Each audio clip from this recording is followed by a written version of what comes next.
Welcome to KIRSTIcast, the show where we hope to illuminate, entertain, and engage our listeners, helping them create the life they want. I'm your host, Kirsti Manna.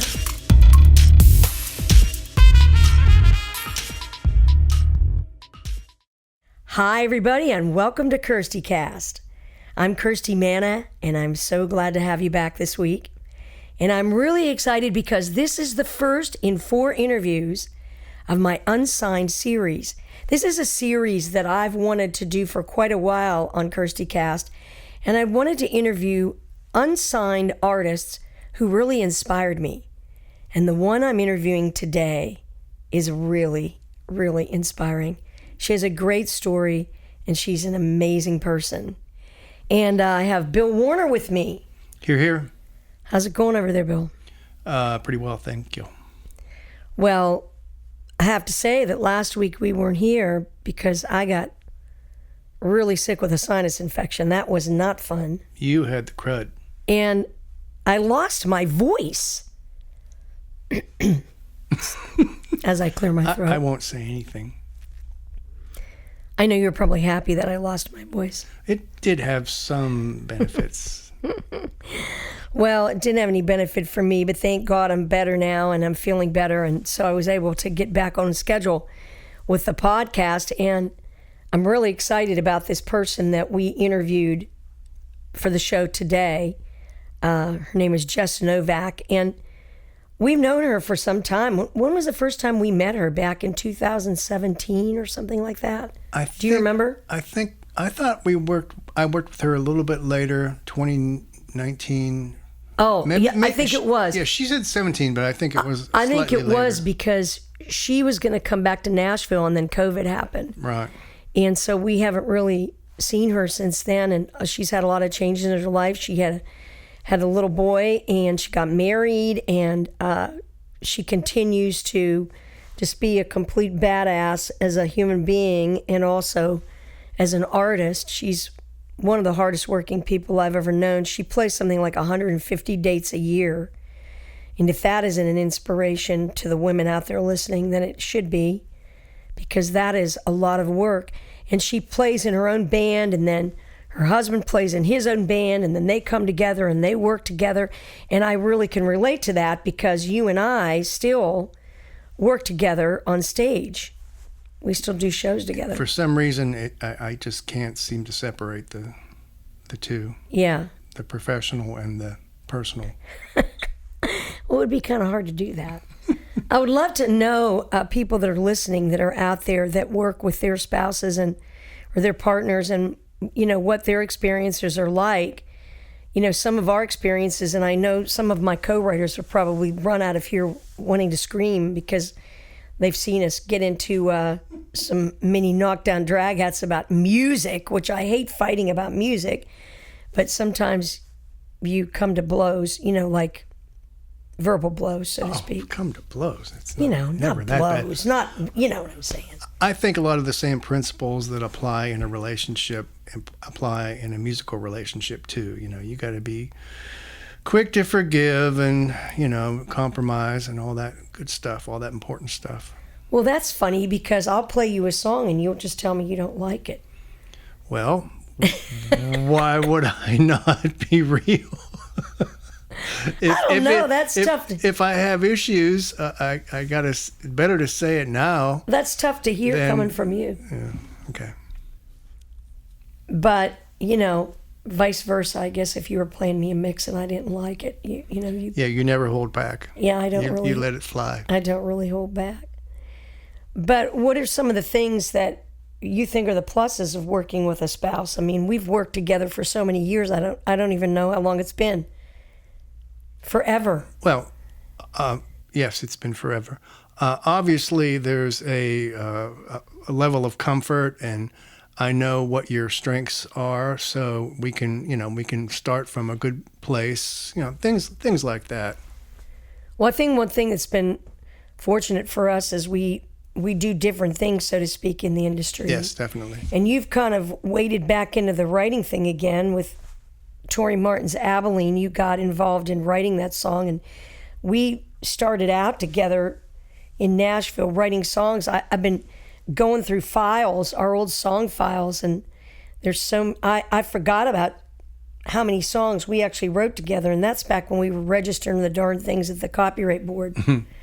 So that really tells the tale about how long we've been cranking away at that. But another challenge is the medium. The technology has changed. Yeah. I think we have them on cassette, and thank God cassettes still play. But we had like a VHS. I was mixing in some kind of a VHS recorder, which sounded a little better. It didn't have the tape noise that cassettes have. And then there's the evil DAT machines, which we still have a DAT machine. Ryan Michaels gave me a DAT machine out of the goodness of his heart. And I think it still works, but I don't know if the tapes will play. Yeah, I would think they'd be sounding too. For those of you out there that don't know what a DAT is, it's a digital audio tape. It records at 1644.1 or 1648. And it was quite popular there for about 5 years, but the tapes are not robust. So. Yeah. But I digress. But it's really fascinating to me how much music we created when we didn't know what the heck we were doing about writing songs. we were really trying to be better, you know? And I love that story that we have about when we came to Nashville and we got a meeting at Meadow Green, which was a division of Sony, Sony Tree. And we were playing our songs, and the guy we're meeting with, he has his back to us. He turns his chair around and said, "Do you guys listen to the radio?" And we were like, "Of course crushed. We do." We were crushed. Like many people that come to town, you know, they have big dreams and they think they're ready to take over the town, but you know, you got to get your butt kicked to grow. And that was back in the day when we would pitch something to somebody and they'd actually tell you if they passed or didn't pass. Now people just let it go sailing down the creek and they don't even tell you. I miss that. And so people, I know, I miss that too. I miss the real part of the music business of, you know, let me know if it stinks, like right now. Instead of letting me wonder 2 years later, I wonder if they ever listened to that song. Much more difficult to not know than to it's get the a worst. definitive answer. But I'm glad that we've had each other all these years to have a soft place to fall and shoulders to cry on and a person to make the music with and to schlep the gear and all that good stuff. And someone to commiserate with. Yeah. And, you know, Jess and Ben Wayne is her husband. He's an amazing, amazing artist. Great singer. And, you know, they do that kind of thing together. You know, you and I have kind of separate careers, but then we come together and we make music together, and we really trust each other's opinion, even though, as we were saying at the beginning, sometimes it's hard to take. So, well, it's just like anyone else. You only want to hear the good stuff, but you got to hear the other stuff too. Yeah, because that's not realistic. To just get down to the good part, expect please. Only positive results. Yeah. Well, let's get to the interview here with Jess Novak, and I want to remind everybody to stick around for this interview. We're also going to get to hear Jess's new single, which is really fantastic. Mm-hmm. And I know everybody's going to love this interview because she is. I could talk to her for a week. I wish I lived closer to her. I wish she'd be fun to hang out with and go see her shows. But everybody stick around. We're going to be right back with my amazing special guest, Jess Novak, here at KIRSTIcast. I've spent years of self-discovery learning how to live a successful creative life. That's why I created my course, Spark Your Creativity, The Steps to a Successful Creative Journey, to help others discover their own potential. Your creative journey never ends. So why not invest in yourself and sign up for my course today at Kirsti.com. See you on the journey. Hey everybody, welcome back to my interview with an amazing artist who we met some years ago. I don't know how long ago it's been, but she lives in New York and she carved some time out to talk to us today. And she's my first artist in my series of Unsigned artists. I've wanted to do this series for quite a long time, and she's a perfect one to start with because she is a real powerhouse. So let me tell you a little bit about her. She is a triple threat singer, songwriter, multi instrumentalist, and she can shred an electric fiddle. She's got powerful vocals, and she's an amazing writer. And she's written so many songs by herself. And I always think that solo rights are just incredible. She's a force in any formation, solo, duo, or band. And she's touched audiences across the country from Burlington, Vermont, to Key West, to San Diego. And she plays more than, get ready for this, 150 shows every year. Probably, if I know you, you're playing more than that by now. And she's released 13 original albums. And I'm proud to say she recorded here at our studio in Nashville.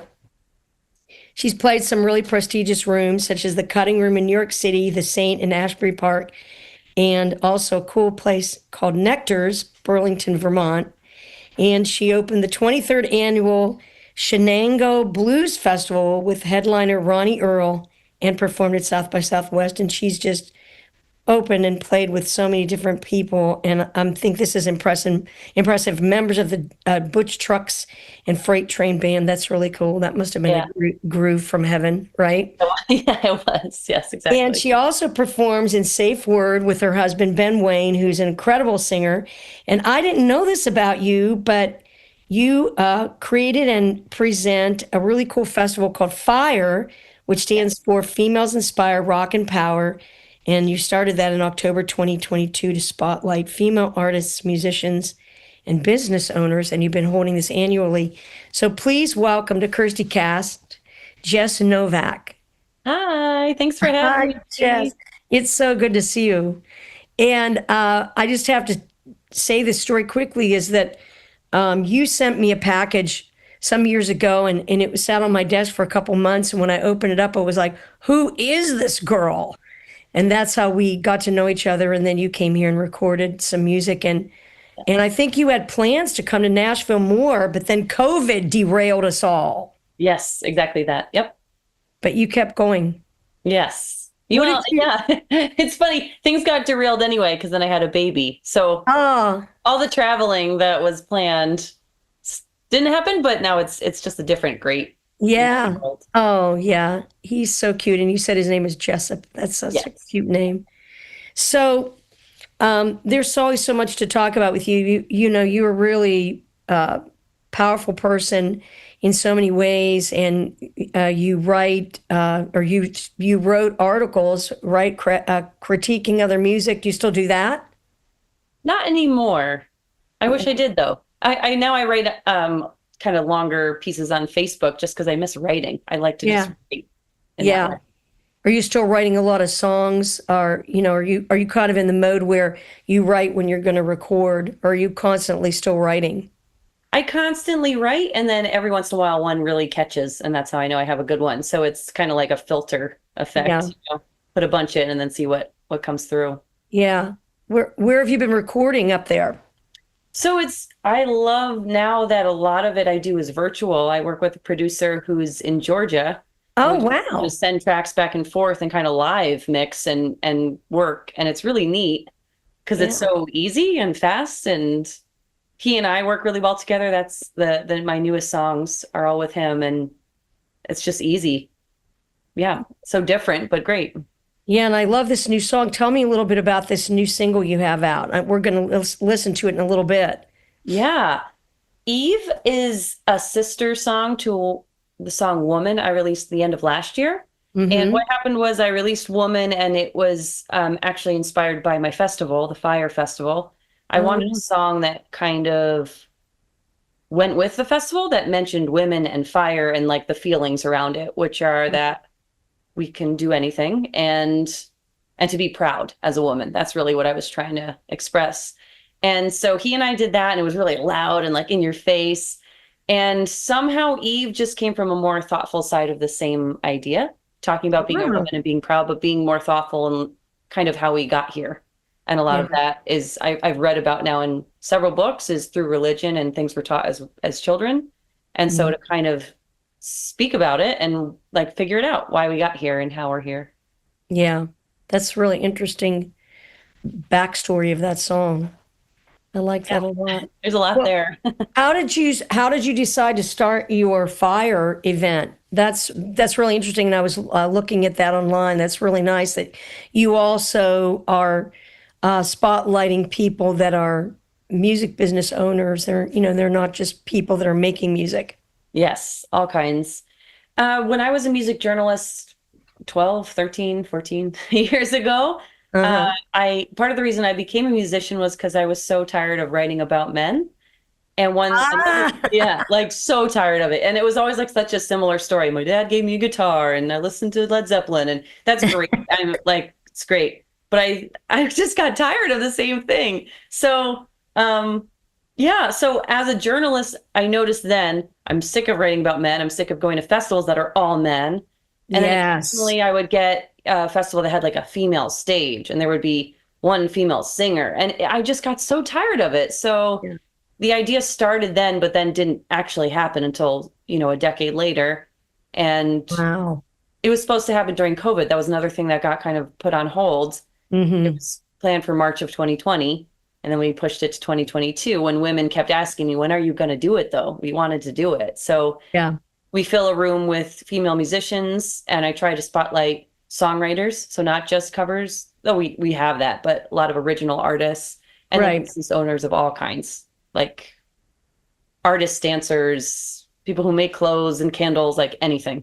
It's all that's so cool. Yeah. So how long does it go? For a weekend or just a day? So we do one big festival every year. That's like, I don't know, 50 people are featured between the music and the businesses. And we usually have a nonprofit there. And that's like the big day event. But then we do smaller events throughout the year. And that also helps me because some artists are great on a big stage in front of a lot of people. And some are like, you need a quiet room. So it's better in different venues for different people. So yeah, that's what we do.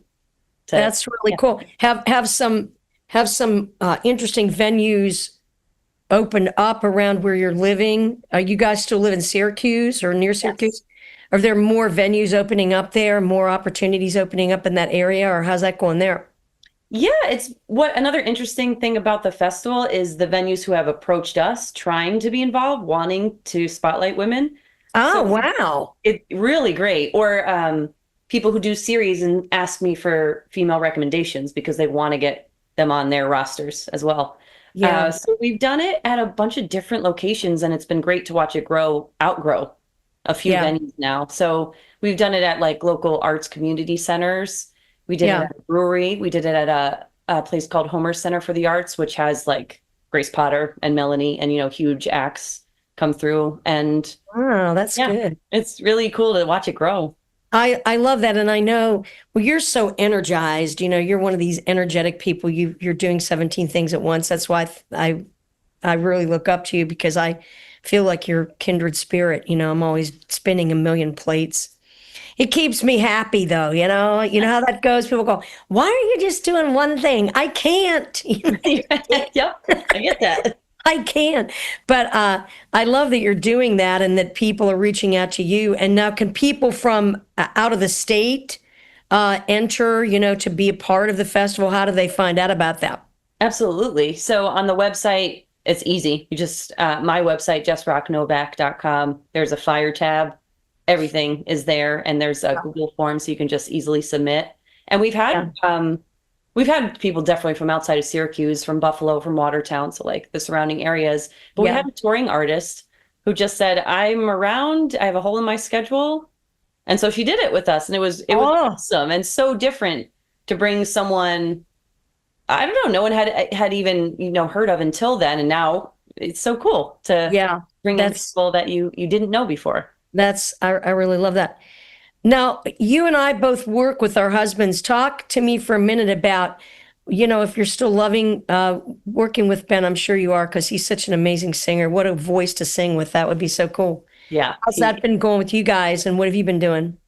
So what I love about us is that we both are so independent. He has his own band. I have my band. He plays solo. I play solo. So when we do come together, it's so exciting.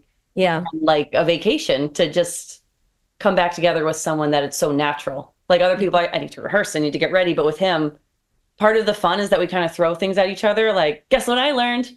Here we go, right? Like, it's just a surprise. We kind of like try to one up and and keep it like so fresh. We never know what the other one's going to do. So it's I feel like it's just fun to play with him. Just totally. It's like we call it our date nights when we get to do it, because that's so cute. It's our time together. Yeah. Well, I remember when I first met him, when he came, I think you came to Nashville, and then you came twice or something, and then he came one time. And I thought, oh, there's something cooking here. You know, you guys weren't totally cooking yet, but it was like, there's something going on here. You know, I could feel this vibe. So I was really excited, you know, to hear when you guys got married, and now you have a little boy. That's so great. Yeah. Yeah, because that was 2017, 2018. Yeah. 2019, around then. And yeah, we got married in 2023. So you saw it, definitely at the beginning. It's really, really cool. That's really cool. So what do you feel like in your career now, or as you're seeing with other women you work with, what are some of the frustrations you see people experiencing in the business right now? Anything? Everything. Okay, that's the answer to that question. So it's like, I feel like it's different questions, because the music industry is obviously struggling as it changes. Yeah. With the internet and different models, and how to make money right now is just different. And now with AI, it's a whole other thing going on. So does AI scare you at all? A little bit. Yeah. It doesn't scare me because it's the interaction where I find the most success in music, and you can't replace that. You can never replace that. So that I'm not worried about. And I, you know, don't understand these artists and there's a lot of them, I think, that just want to be like Spotify artists or something. It's like they don't even know. Like when we were out on the road last year with artist Tori Martin, we were meeting some club owners who were talking about how they would hire these TikTok artists, and these people didn't even know what to do on a stage. Right. Yep. You know, singing with their back to the audience, this kind of a thing. And you are so dynamic. You know, I understand that thing. I think that's my favorite part of music too. But we're outgoing, and we're engaging kind of artists, I think. And that's so much fun. Yeah. I will always, always, always love that. I could be 90 and I would still want to do that, I think. Right. It's the fun of it. Yeah. The people. So what's been an angle for you? How you've been promoting your music on social media, on Spotify, on the streaming platforms? What have you been doing? Yeah. So again, it's like a tricky thing to figure out, because I see like TikTok, I'm still getting, and I feel like that's younger people are just so good at it, and they just do it, right? And for me, I find more success. Like, I'm a journalist still. I like writing to people. I like talking. I like not a 30-second thing. I like real things. So I find a lot of success on Facebook and Instagram just being like genuine. That's where I find my connection with people. And then with working with other companies, like realizing where you need help, and the marketing and algorithms of all these social media organisms, right? I've gone to other people, and that's been one of the best decisions I've made, to take that load off and like let people help. Yeah, I think that's smart. What's some advice you would give to an artist listening to this podcast about the smartest thing the smartest move you'd made, you know, in the last year in regards to your career? What do you think? The smartest move? That's a good question.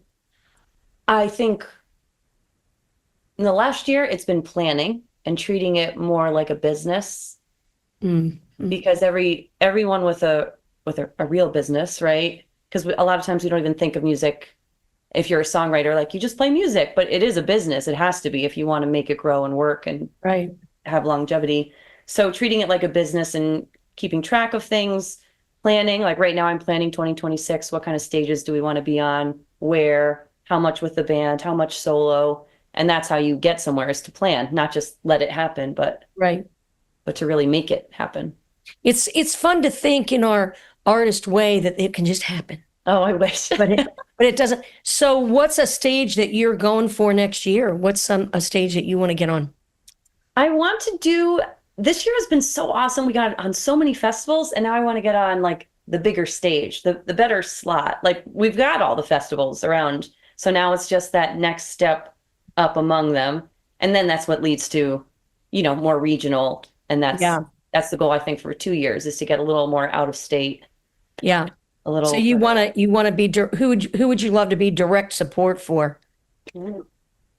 Well, so I have been support for Danielle Ponder, and I love that because I just love her whole thing. Not just her as a musician, but like her as a person. I love her. Cool. Grace Potter, I've seen now. I've opened for, and my friends have, and she's another one. Like, I just love her whole thing. She's so good. Yeah, her whole thing. So those would be 2 top ones. That's cool. And they're both women. Yeah. Heck yeah. Well, Tori spends part of her time in Texas. And in Texas, it's really hard for women to get booked. It's very difficult for them to get bookings and to headline. That's like, forget about it. It's so difficult. And she hit a real good lick last year, opening. She was direct support for Drew Baldridge on a tour in the fall. And that was really good. She got to play some really nice rooms, and it's, beyond everything else, it's really great bragging rights and just all the connections you make, meeting people, and of course the country music industry. But why is it so hard for women? What is the deal? Gosh, there's a million reasons. Give me 3. Okay. I think, one is being taken seriously, because I get that a lot with the female festival, when people are just like, oh, so you just have like 20 jewels on the stage. I'm like, what? Is that all we do? It's just a sad girl with a guitar? All of it? Really? You think that's all we're capable of? Like, that really is the thing? Or that we all just can play guitar, or maybe a tiny piano? Like, I don't know. I know a lot of women who are great on the kit or can solo like insane. Like, why? That limiting belief, I think, is a big one. I think too, and there's like so many facets to this one, but being a woman in a man's world, which the music industry is impossible. And that's Eve. That's why I just said exactly that. It's impossible, because if you dress too much this way, well, that's inappropriate and you're this. And if you dress this way, then you're boring and you don't care. And if you are in a band with all men, well, that's not great. But if you're in a band with all women, well, then you're out, right? It's just like, no matter what you do, and men don't get that. Men, that they don't face that. Or another thing that I face, especially as a solo artist traveling, it's not the same reality when a man plays a show and a woman does. Right. I have to be careful all the time. I have to be aware of everybody. I have to kind of assume the worst. Just protect myself, for sure, all the time. Yeah. Men don't, but they know that other men do. So then, right, then they're afraid that you're out there, and it's just so difficult, right? There's so many layers to be concerned about, that how can we even get to just the part where we just perform and we're just an artist? Well, it's really interesting. I was at an event in Nashville maybe like 6 months ago, and they will remain nameless, but a publisher was talking about how he didn't like female artists, and I'm like, you're married to one of the biggest female stars that was ever like, what are you talking about? Yeah, and I thought, what a thing to say to a room of like 70% women. Oh, that's crazy. What did he? Why? Like he was talking. I have no idea. He was talking about how if he would get a CD, or he would get an MP3 or something sent to him, and it was a woman, that he would didn't really want to listen to it. I thought, what about all these amazing female writers that you passed up because you don't want to listen to female writers? I just think that's the dumbest thing I've ever heard in this town. Oh yeah, could not believe that. But I agree with you about the whole thing with women. And what I love about you, Jess, is that you just have your own thing. You do it, and it's like you don't give a crap, and you're just going to be you. And you do it all so great. I love these pictures of you. You're always so stinking in shape. I don't know what you're doing, but baby. You're always picking them up. You're always in amazing shape, and then you have all these really interesting pictures, like the cover art for Eve, and the picture of you and Ben flipping your hair around. That is such a great shot. Oh my gosh! Thank you. That's like everybody's rock and roll dream picture. I love that. I love that. That's every day. So I always ask all my guests this question, but tell me a stay inspired story, and that's a story something that happened in your life that really sticks with you. It could be something somebody said. It doesn't have to be about music, you know. Oh my gosh. Yeah, I remember this is a tough question because I feel like there's things that happen all the time. Yeah. I do remember specifically when it comes to like things people say, there was a minute where I like figured it out, is that as humans, I think when we hear something negative, we get that mean person on Facebook or whatever, we remember that. And I remember every mean comment I've ever gotten and how I've tried to overcompensate or prove that I'm not this or that or whatever they said about me. And what's so sad about that is it's like, why do I remember every negative comment, but not the millions, literally millions of happy, wonderful, nice things that I've gotten, right? And as musicians, especially performing out, you get them all the time. All these people say thank you and they appreciate you. So I definitely remember there was a day where I got a real negative one. And I don't know, in the same minute, I got the sweetest thank you. You give me faith. You like your music inspires me, you know, that kind of a sentiment. Yeah. And that's when I just figured out like that, okay, well, those don't matter. And that's what keeps me going is those people. And I know they're out there because they come up to me all the time and they message me and they ask me to play an original song for their first dance, you know, things like that. Oh, that's so cool. Right. You just can't, I mean, it doesn't get better. You can't. So forget all the negative, right? Yeah. Well, that's good advice. That's a really nice way to look at it. Well, you know, the thing is you can't pick your fans, first of all, and you can't I'll never forget one of the first song pluggers I ever had. She said, you can't make people like a song. You can't make people cut a song. And it's true. And so I just always have thought that people that want to make negative comments, unless it's something like, you know, your mother's telling you and it's really like a critical thing you could really fix, you know what I'm saying? Right. But that, you know, they're just a jealous person or they're really unhappy person or something like that, you know. But it takes a lot of confidence and you have to build your confidence up to be able to deflect those kinds of things that people can say. And with social media now, those cuts can get deeper because people can hammer at you. And of course you can block people like that, but it still is hurtful, you know. But that's a great attitude. Yeah, I think it's necessary. Yeah, great attitude. Well, we're going to take a listen to your new single. Tell us when you released this song. Yeah, this came out July 17th of this year. Oh, brand new. Brand new, yes. Yep. It's nice. Well, let's take a listen to your new single, Eve, and when we come back after listening, we can talk a little bit more about it. Also, this is Jess Novak with Eve. God said, Eve, you got one rule to follow. If you can handle it, the whole damn weight of the world will fall onto your hips, yeah. A million years, we let Eve take the blame. I'm here to tell you, I think that she was framed. I said, God, why you gotta put all of it on me? Well, Adam sits under that apple tree, yeah. I'm screaming now, I've had enough, it's true. She's had it too. It's a man's world.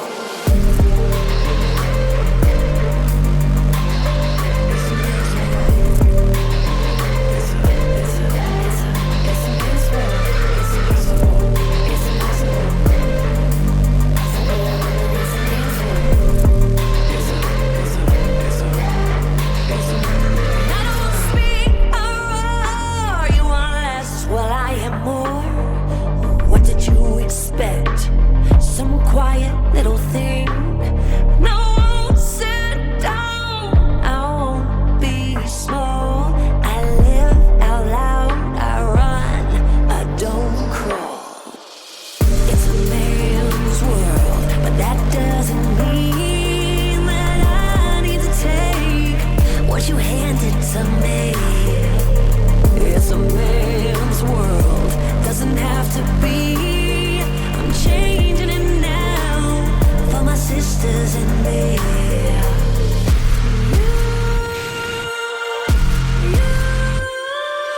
You can tell me what to do now.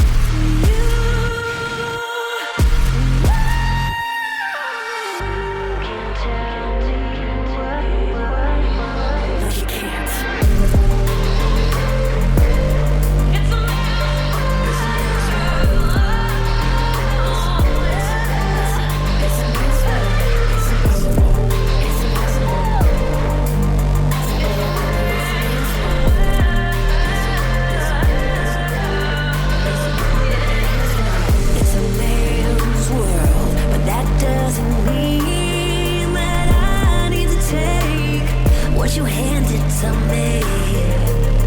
It's a man's world, doesn't have to be. I'm changing it now for my sisters and me. Oh, that was fantastic. Thank you. I love it. I love the power of this song. Oh, thank you. Thank you. I'm It's glad so- it's received. It's understood. It's so great. So did you write this one by yourself? And Yeah. So when I work with a guy, Justin, and I love him because it's super interactive. Like he doesn't approach it like I'm rewriting your song or we're doing it. It's just natural. It's just, I have an idea. Let's try this. Are you okay if we go like this? And we do.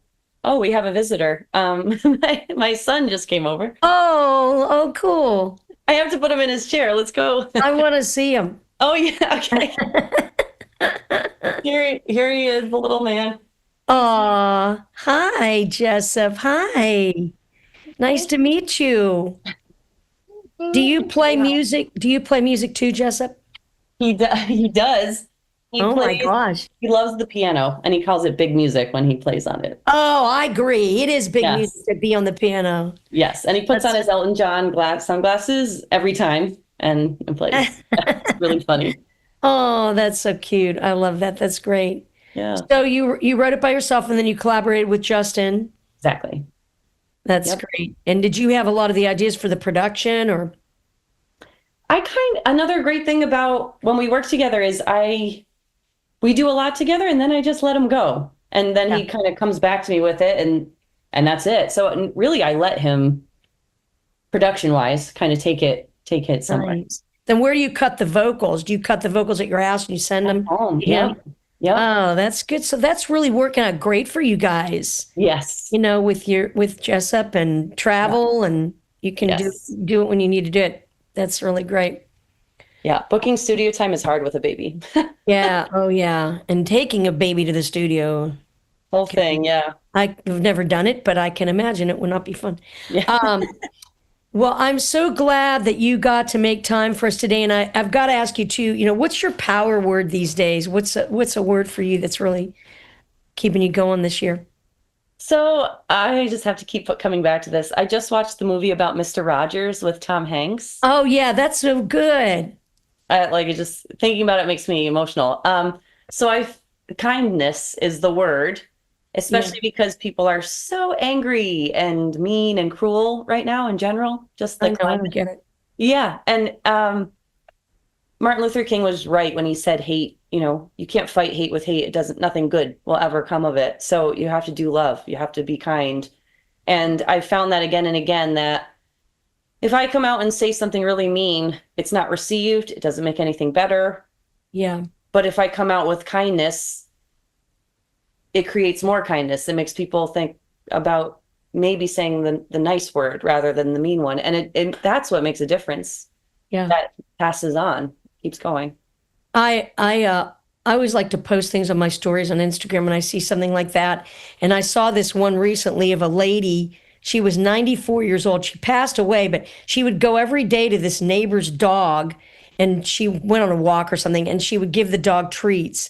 And then she passed away and the dog was still waiting there for her. And it was like, oh my gosh, I hope somebody from this stinking neighborhood goes and gives this dog the treats so we can continue, pass it on, pass. Yes. But I absolutely love stuff like that. It chokes me up. I know how you feel. It's really moving. Yeah. And I just think that's something for me personally. It like really touches the sensitive part of my heart, where I just really want people to be nice and, be good to each other. I was always brought up that, people are basically good and, I don't know what happens to them along the way, but I hope they find themselves somewhere. Yeah. Yeah, really. It's so true. Well, it's been really great to talk to you. And I want to thank you so much for, being on the podcast. Now tell everybody where they can find your music and where they can find you online and where you're playing and all that good stuff. Yeah, I'm easy to find. Jess Novak Music anywhere, but Jess Novak Music and the Jess Novak Band on Facebook. Same on Instagram. Everything is found on the website, jessrocknovak.com. TikTok, X, whatever. I'm all over. That's great. And good luck with your single. And do you have another one planned to come out in about 2 months or? So I have a lot of music in the works. I started a solo album in January, and that's more of a live feel, like how I sound live, on just me and a piano, me and a guitar. And nice. then the band just cut 3 songs too, so they'll be out this fall. Oh, that is so exciting. Well, we'll be watching for that, and we'll have to have you come back on again and tell us more stories of your life and travels and writing. And I just really respect you and am inspired by you, Jess, because you have so much going on and you just keep it rocking and you go after it with a vengeance. It's so great. Thank you. It's really, really cool. Well, make sure you tell Ben we said hi and from Nashville. And I want to thank everybody for listening to KIRSTIcast today, and thank Jess Novak. Don't forget to go check out her music, stream it away, please, and go see her if she's in your town or near you. And you can find KIRSTIcast anywhere you stream podcasts. Please listen, download, and share it with everybody. And don't forget to check out my online course, Spark Your Creativity. You can find that on my website at kirsti.com. I want to thank everybody for listening. And I hope I see you again next time on KIRSTIcast. Whatever you do, stay inspired. You've been listening to KIRSTIcast.